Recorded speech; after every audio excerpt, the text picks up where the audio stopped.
Very happy to be joined once again now by Massachusetts Senate Minority Leader Bruce Tarr. And Senator Tarr, it's been a couple of weeks. In general, things trending okay in the state of Massachusetts?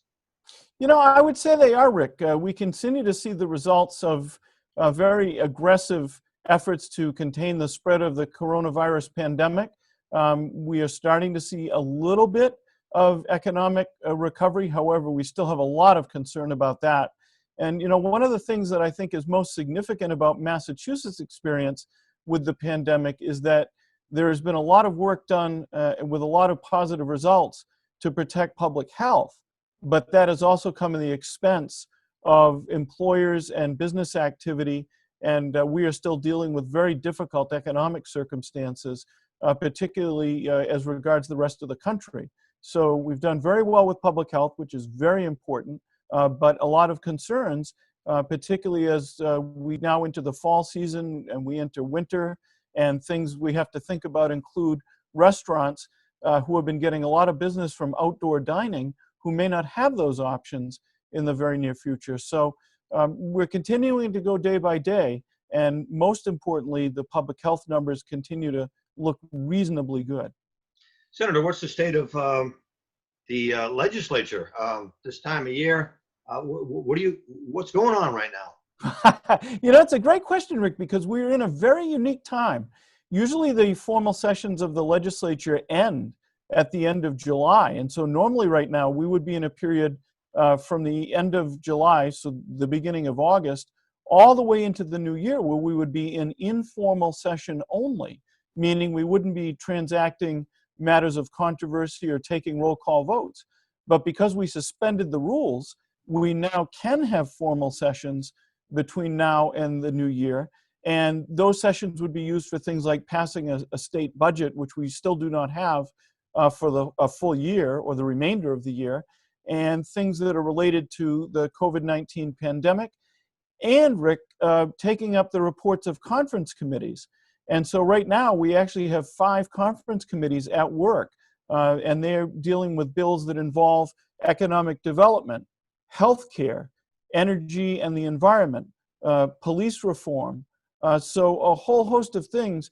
And those conference committees don't attract a lot of attention because they are meetings that occur only between 6 people, 3 members of the House and 3 members of the Senate. And there's a different committee for each of those subject matters and each of those bills. But we anticipate that those discussions at some point will bear fruit and reconciled bills on those subjects will come to the floor. So while you don't see a lot happening on the floors of each chamber of the House and the Senate, there is a lot of discussion going on, and I failed to mention transportation, which is another one of the subjects that are being discussed. There's a lot of work going on to try to come up with consensus bills that can be taken up in the formal sessions that now we can have when otherwise we wouldn't be because of the rules. Senator, I haven't asked you this question before, and I have to do it now because it seems like the appropriate time. As the Senate Minority Leader, all these committees and conferences and so on, you can't possibly be a member of all of them, but are somehow you involved? You get reports. You got your finger on the pulse. How does that work as the Senate Minority Leader? So as a minority leader, I have an appointment to each of these committees. And so there's one Senate Republican on all of them, and I appoint that Republican. And oftentimes I will participate as a member of the committee. So in this case, I am the Senate Republican on the Police Reform Conference Committee, and I've appointed other members of the Senate Republican Caucus to the other conference committees that I described. But always, Rick, I'm trying to keep my finger on the pulse of what's happening in each of them, because when those conference committees report out a bill, if they do report out a bill, then we need to be prepared to consider that bill. And here's something very interesting about a conference committee report. The question on acceptance or rejection of it is unamendable. In other words, you get a bill. That bill, generally speaking, cannot be amended. And so members have a decision to make whether or not on balance there's more positive in the bill than negative as far as they're concerned. And so I'm always watching the landscape, watching the activities of these committees to anticipate matters that will have to be dealt with on the floor for all of the members. in Massachusetts, Senator, in the Massachusetts legislature, um, is there, what's the word I'm looking for? A culture or at least a history of compromise where Yes. you do work together? You know, that's one of the things that I'm most proud of the Massachusetts Senate, Rick, is that we certainly have passionate debates and we can have significant differences of opinion. But our body is characterized by trying to find a way forward, trying to find common ground, and trying to collaborate on major issues. Now, we don't always agree completely with each other, but we do very often find ways to build consensus and get bills passed that involve very important subjects like the ones that I just described that are in conference committee right now. I'm reminded of Tip O'Neill. When the bell rang, he was out there fighting with his gloves on. But when the bell rang again to end the session, he'd go have dinner with some of his political adversaries.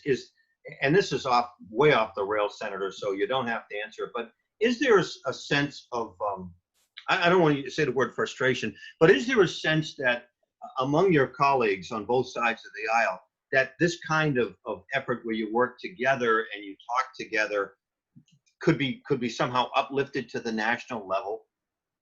You know, it's a great point, Rick. And I often say to folks that I think in Massachusetts, because of the way that we operate, we are setting an example for the rest of the country and for our federal government, hopefully to follow. So we do get frustrated from time to time because we find ways to continue to move forward and to move forward on critical issues. Again, transportation, education, infrastructure, transportation. And yet we continue to see federally, oftentimes paralysis, where there can't be common ground that's identified and captured. And that to us becomes frustrating because we do depend on the federal government for a lot of partnership. And that is nowhere more evident right now than the hope that we have for a federal stimulus bill that will provide assistance to the states.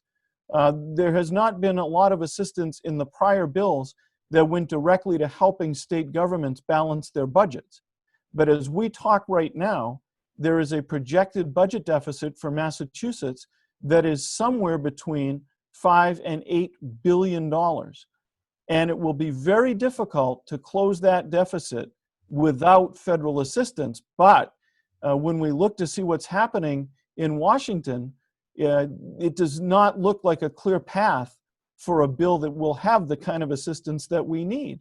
And so that's when we wind up feeling some frustration and saying to ourselves, and saying rhetorically, that we would hope that the federal government would find a way to move forward. And even if it means that everybody doesn't get what they want and everything can't be added to a bill, that there at least be agreement on some basic things that everyone should be able to acknowledge deserve funding and deserve assistance.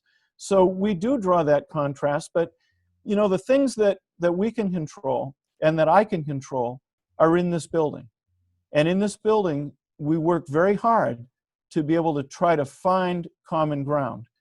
And again, that doesn't mean we don't have vigorous debates. You can watch us on the live stream of our sessions.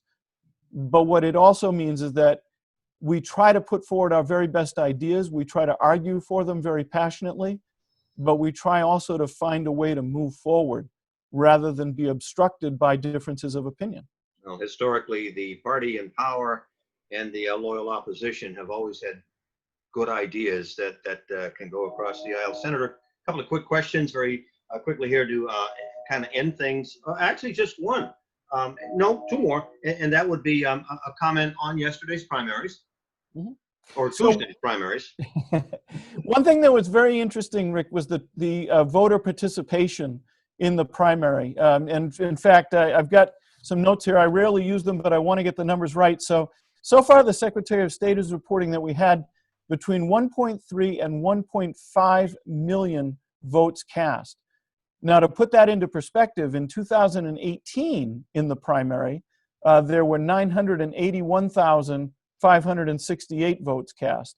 so more than 2018. And in 2016, there were only 386,175 votes cast. So it's very interesting, Rick, to see the degree of voter participation.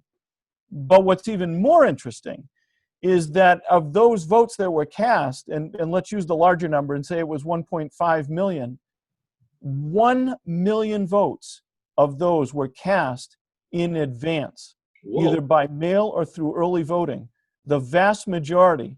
And so that tells us that the tools that were added to be able to ensure public health and maintain social distancing and allow folks to vote in a couple of different ways, those were embraced by the electorate and utilized by the electorate. And one of the reasons that I think we saw the kind of numbers that we did, which are really encouraging to see that degree of voter participation. I'm reading between the lines, Senator. Thank you. Finally, you wanted to mention the registry. Well, I did. I just wanted to mention that the registry has made an announcement recently that on Wednesdays, they are going to do office hours, appointment office hours for people that are 75 years and older. Because right now it's very difficult for the registry to accommodate in-person visits and transactions, but realizing that folks over 75 have special requirements and special needs, the registry has decided that they are going to hold these specific hours for people in that age category. And in many ways, it's similar to what grocery stores and other institutions have done to make special accommodation for folks that are seniors. So I want to remind folks that that's available. And in our region, most significantly, those special hours, again, they're on Wednesdays, will be available at the Danvers location. So folks can go online or make a call and get an appointment to go to registry and be able to renew their license. Very good. Oh, thank you for that, Senator. I just had cataract surgery a week ago, and for the first time since in my entire adult career, I can pass a driver's visual test now without glasses on. So I encourage anybody who's up there in age like I am, man, if you can get the cataract surgery, go ahead and do it. I'm not suggesting that for you, Senator. It's anything else that you want to mention, Senator, because this has been very informative, and I appreciate the time once again. And we probably could talk about this more in the future, Rick, but one thing that's on people's minds here in state government is how the coming colder weather is going to affect things like restaurants that have depended so much on outdoor dining. So we're thinking about how the economy is going to be affected by that. No clear answers yet, but we certainly are focusing on a lot of those issues and issues of transition as we move from summer into fall and ultimately into winter.